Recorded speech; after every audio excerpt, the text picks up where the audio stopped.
Ever feel more tired during the winter months, less energy, maybe even a little sad? The winter blues are a real thing, and if you can spot the symptoms, you can take charge and treat them with a few simple remedies. Well, joining us to share more is Brittany Murray, licensed professional counselor associate at Soul Care Counseling. Welcome back. Thank you so much. It's good to be back. So what is the technical term, the clinical term for this condition?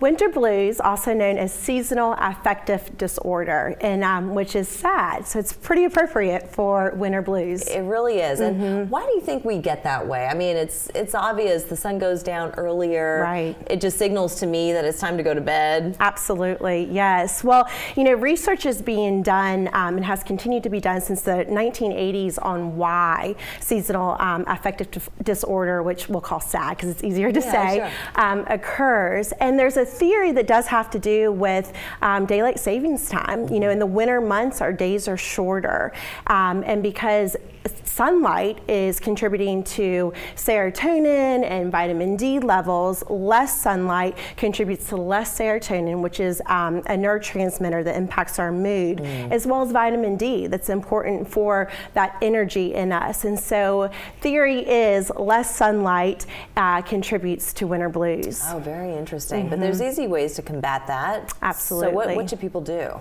Well, I think it's important to have knowledge about what the winter blues are. So it is a form of depression that does occur, of course, during the seasonal months, and it's recurrent. So it lasts about 4 to 5 months, and it can happen on a yearly basis. And so I think just understanding what is taking place in your body is powerful. I like to say, name it to tame it.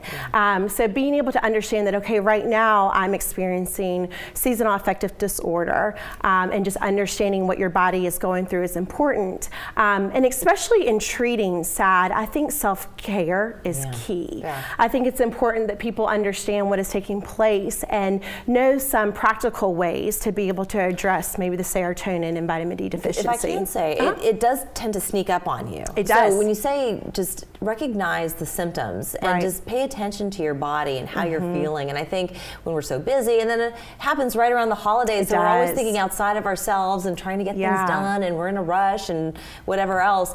But when you say 4 to 5 months, that's a huge chunk of the year. It is. That's practically half the year. It is, absolutely. And I think that, you know, noticing that it tends to start right around that daylight savings time, so in November, and then it tends for people that experience SAD to progress through December, January, and February.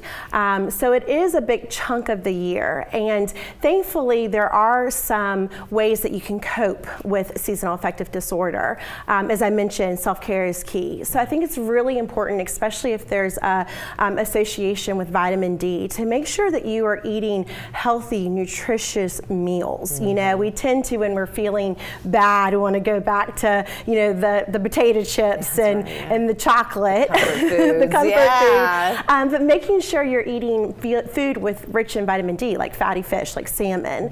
I think it's important too to get exercise. And again, I know it's so hard because this is the time that you don't want to exercise. Right. But taking kind of control of your health and saying, even though I don't feel like it, I know that exercise is going to help increase some serotonin, so that will help increase your mood.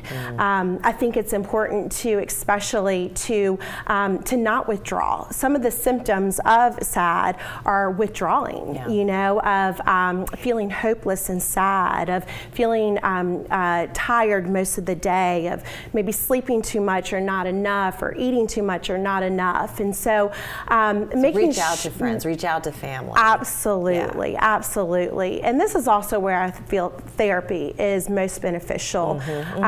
When we are depressed, we tend to isolate.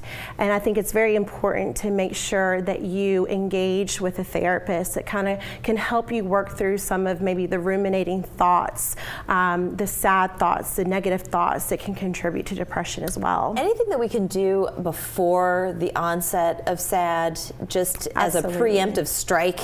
Absolutely. Well, I am big about having good habits in general in life. You know, I think that what we do and how we take care of ourselves is most important. And so I do feel like, you know, making sure that you're eating healthy, nutritious meals, you know, taking multivitamins or vitamin D in preparation, getting into an exercise routine, especially in the morning, that helps increase those levels of serotonin throughout the day. Just to kind of already be on the track so that when the days start getting shorter, you're already in this groove. You're already. You just got to keep going. Absolutely. That is key. Thank you so much. You are it's great so to welcome. See you again. Thank you You're for like having me sunshine back. coming in here. Oh, I appreciate that. We'll Thank see you again so soon. much. We're back after this.